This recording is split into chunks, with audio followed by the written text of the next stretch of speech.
I, 32M, find myself in a difficult situation with my younger sister Rosie, 29F, regarding her upcoming wedding. To fully explain the situation, I need to provide some background about our family dynamics and my past relationship. Rosie and I grew up in a small town in Ohio, where everyone knew everyone else's business. Our parents, hardworking folks who owned the local hardware store, were always busy keeping the business afloat. As a result, Rosie and I became each other's primary support system from a young age. Being only 3 years apart, we shared many of the same experiences and challenges growing up. Our childhood wasn't always easy. Money was often tight, and we learned to make do with what we had. I remember countless nights where Rosie and I would huddle together in my treehouse, sharing dreams of leaving our small town and making it big in the city. We made a pact back then that we'd always have each other's backs, no matter what.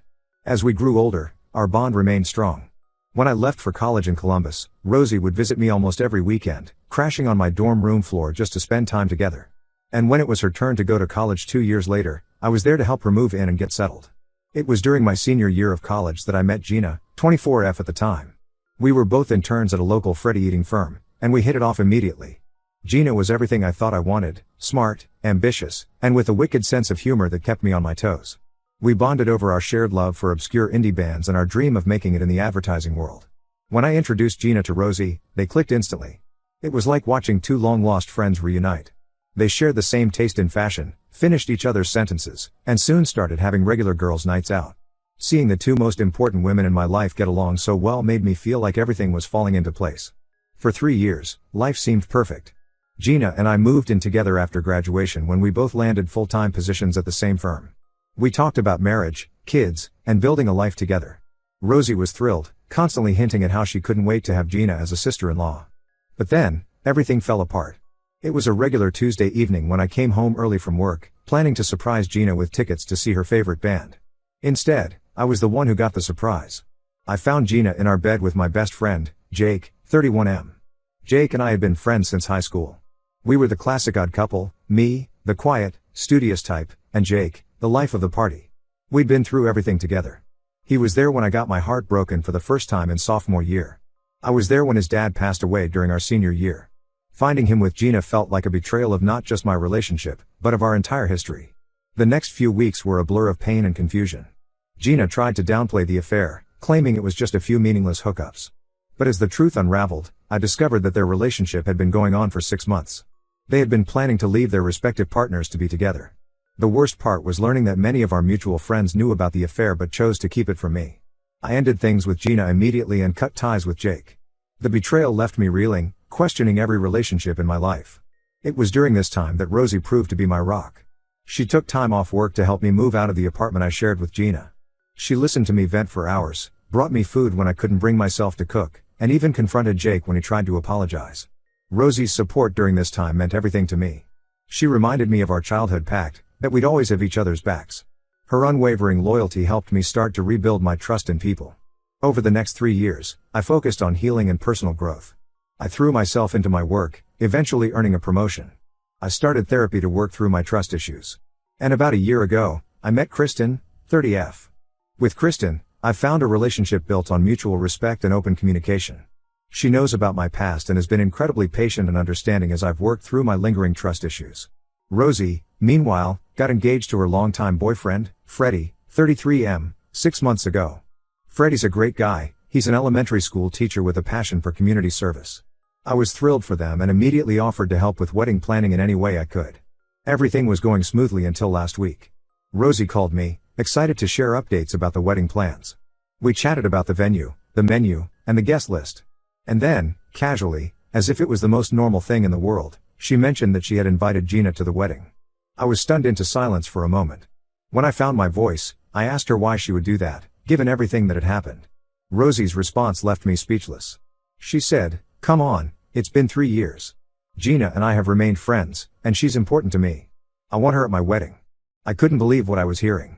I reminded Rosie of how Gina had betrayed not just me, but her as well. How Gina's actions had caused so much pain and upheaval in our lives. But Rosie brushed it off, saying that while she understood it was a difficult situation, she had forgiven Gina and hoped I could be mature about it for her sake. The conversation quickly escalated. I told Rosie that I wouldn't attend the wedding if Gina was going to be there. It wasn't just about seeing Gina, it was about the principle of the matter. How could my own sister, who had been there for me during the darkest period of my life, Now invite the person responsible for that pain to one of the most important days of her life. Rosie accused me of being selfish and making her wedding about my past issues. She said I was putting her in an impossible position and that as her brother, I should be supportive of her choices. She brought up our childhood pact, saying that having my back didn't mean excommunicating her friends just because things didn't work out between us. The argument ended with both of us angry and hurt. Rosie hung up on me, something she'd never done before. In the days that followed, our parents got involved. They sided with Rosie, telling me I needed to get over it for the sake of family harmony. They argued that it was Rosie's day and she should be able to invite whoever she wanted.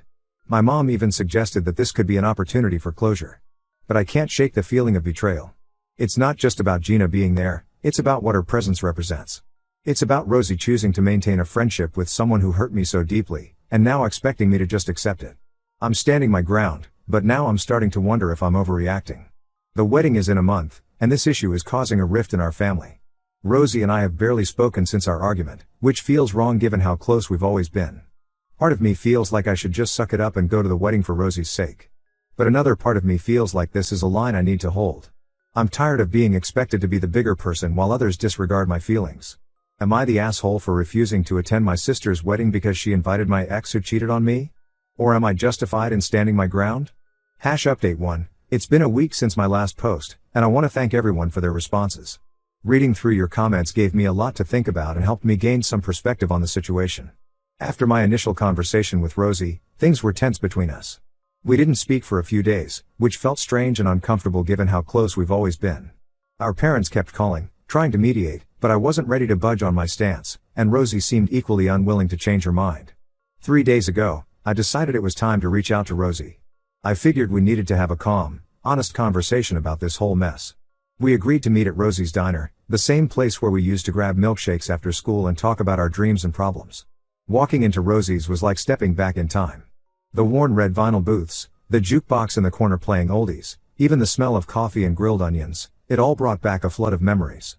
Rosie was already there when I arrived, sitting in our usual booth by the window. She looked tired, with dark circles under her eyes, and I realized the situation was taking its toll on her too. We ordered our usual, chocolate milkshake for her, vanilla for me, and sat in awkward silence for a few minutes. Finally, I took a deep breath and started talking. I told Rosie how hurt I was by her decision to invite Gina.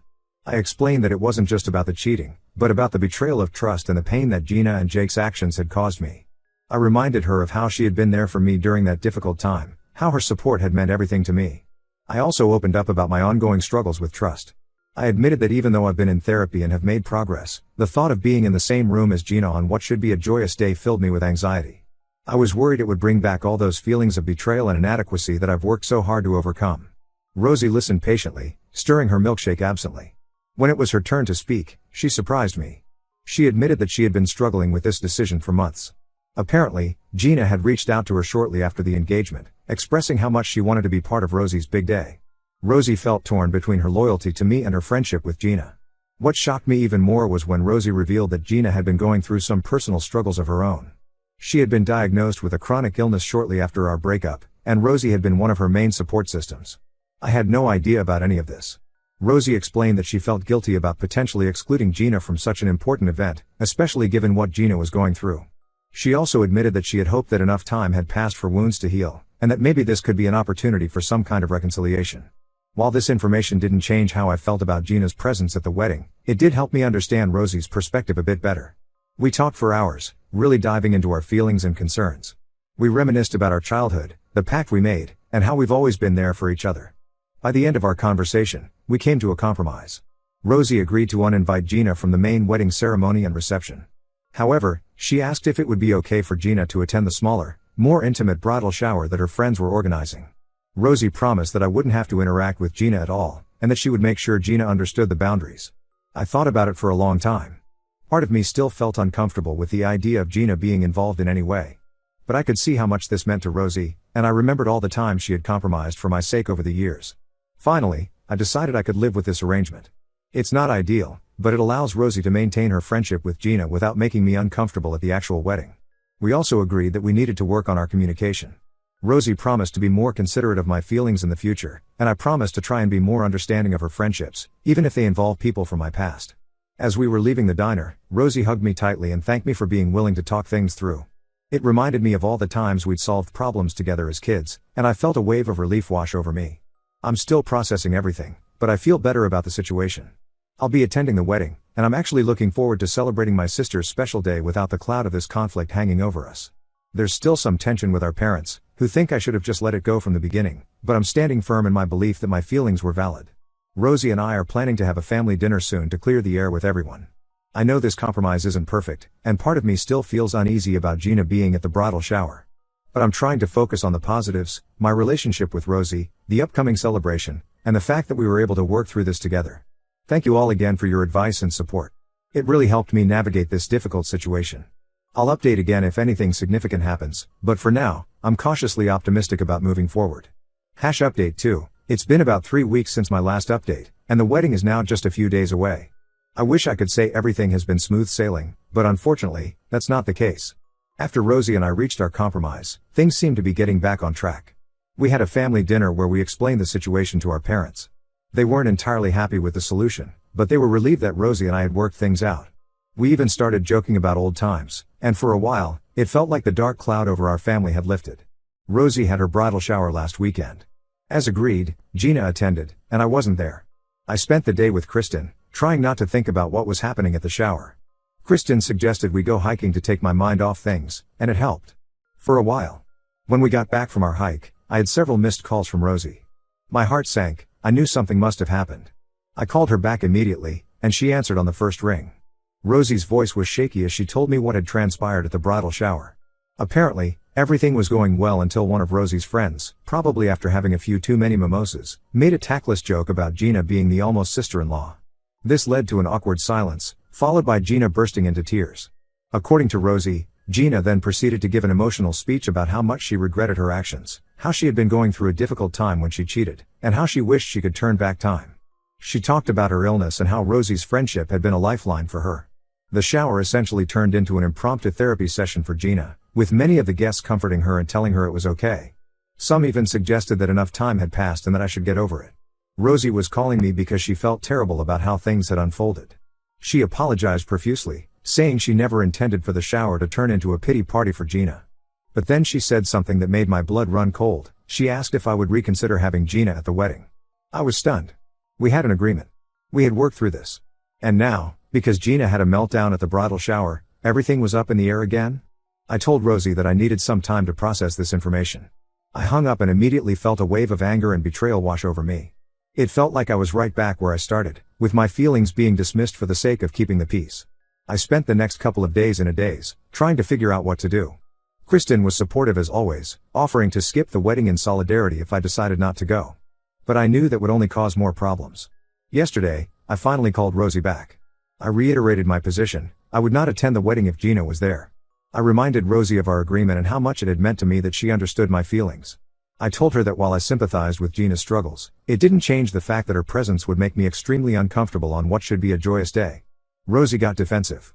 She accused me of being inflexible and unable to forgive. She said that Gina's speech at the shower had moved her, and she felt like she needed to stand by her friend. We argued for what felt like hours, rehashing old hurts and bringing up childhood promises. The conversation ended with Rosie telling me that she was going to invite Gina to the wedding, and it was up to me whether I attended or not. She said she hoped I would choose to be there for her, but she would understand if I couldn't. I'm writing this update mere days before the wedding, and I honestly don't know what I'm going to do. Part of me wants to stick to my guns and not attend. Why should I put myself in an uncomfortable position just to make everyone else happy? But another part of me can't bear the thought of missing my little sister's wedding. We've been through so much together, and the idea of not being there on her big day breaks my heart. Kristen thinks I should go to the wedding and just avoid Gina. My parents are pleading with me to be the bigger person. My friends are divided, with some supporting my decision to skip the wedding and others telling me I'll regret it if I don't go. I feel like I'm being forced to choose between my own mental well-being and my relationship with my sister. It's tearing me apart. I've barely slept in the past few days, constantly turning the situation over in my mind. I know I need to make a decision soon. The wedding is this Saturday, and I feel like I'm tearing my family apart. But I also feel like I need to stand up for myself. I'm tired of being expected to be the bigger person while others disregard my feelings. I'm honestly at a loss about what to do next. Any advice would be greatly appreciated. Has anyone been in a similar situation? How did you handle it? Update 3, it's been 2 months since Rosie's wedding, and I've had a lot of time to reflect on everything that happened. I know many of you have been asking for an update, so here it is. After much soul searching and several sleepless nights, I decided to attend the wedding. It wasn't an easy decision, but in the end, I couldn't bear the thought of missing such an important day in my sister's life. I told myself I would go for Rosie, avoid Gina as much as possible, and try to focus on celebrating my sister's happiness. The day of the wedding was a whirlwind of emotions. I arrived early to help with last-minute preparations, partly to keep myself busy and partly to show Rosie that I was there for her. When I saw her in her wedding dress, all the anger and frustration I'd been feeling melted away for a moment. She looked beautiful and so happy. We hugged, both of us teary-eyed, and in that moment, I knew I'd made the right decision in coming. As guests started to arrive, I stuck close to Kristen, using her as a buffer. I caught a glimpse of Gina across the room a few times, but managed to avoid any direct interaction. The ceremony itself was beautiful. Watching Rosie and Freddie exchange vows, I was reminded of the power of love and forgiveness. It didn't erase my past pain, but it did give me a new perspective. At the reception, I mostly stayed with my family and close friends. However, about halfway through the evening, Gina approached our table. My heart started racing, and I could feel Kristen squeezing my hand under the table. Gina looked nervous but determined. She asked if she could speak with me privately. After a moment's hesitation, I agreed. We stepped out into the garden, away from the noise of the reception. Gina started by apologizing, not just for her past actions, but for the recent drama surrounding the wedding. She explained that she never intended to cause problems between Rosie and me, and that her emotional outburst at the bridal shower came from a place of guilt and regret. She then opened up about her health struggles and how Rosie's friendship had been a lifeline for her. She said she understood if I could never forgive her, but she wanted me to know how sorry she was for all the pain she'd caused. I listened quietly, feeling a mix of emotions I couldn't quite name. When she finished, I took a deep breath and told her that while I appreciated her apology, I wasn't ready to forgive and forget. However, I also said that I was willing to be civil for Rosie's sake. We rejoined the reception, and for the rest of the night, there was an uneasy truce. It wasn't perfect, but it was manageable. I focused on celebrating Rosie and Freddie, dancing with Kristen, and enjoying time with family and friends. In the weeks following the wedding, Rosie and I had several long conversations. We both acknowledged that we had made mistakes in handling the situation. Rosie apologized for going back on our agreement and for not considering my feelings more carefully. I apologized for allowing my past hurt to overshadow her special day. We've been working on rebuilding our relationship. It's been a slow process, but we're making progress. We've started having weekly sibling dinners again, just like we used to. Sometimes we talk about what happened, other times we just enjoy each other's company. It's not always easy, and sometimes old hurts resurface, but we're committed to moving forward. As for Gina, we're not friends and probably never will be. But I've reached a point where I can be in the same room as her without feeling overwhelmed by anger or anxiety. It's a small step, but an important one. This whole experience has taught me a lot about forgiveness, not just of others but of myself. I've realized that holding on to anger was hurting me more than anyone else. I'm not saying I've completely let go of the past, but I'm working on it. Kristen has been my rock throughout this entire ordeal. Her unwavering support and understanding have made me appreciate her even more. We've actually started talking about our own future together, and I'm excited about where our relationship is heading. My relationship with my parents has improved too. After seeing Rosie and me make amends, they've become more understanding of my feelings. We've had some good conversations about respect and boundaries within the family. Looking back, I still believe that I had valid reasons for feeling hurt and betrayed. However, I've also learned valuable lessons about communication, empathy, and the importance of family. While I can't change the past, I'm focused on nurturing my relationships moving forward. Thank you all for your support and advice throughout this journey. It's been a challenging few months, but I feel like I've grown a lot. Life is complicated, and there's rarely a perfect solution to complex emotional situations. But I'm learning to navigate these waters, and I'm hopeful for the future.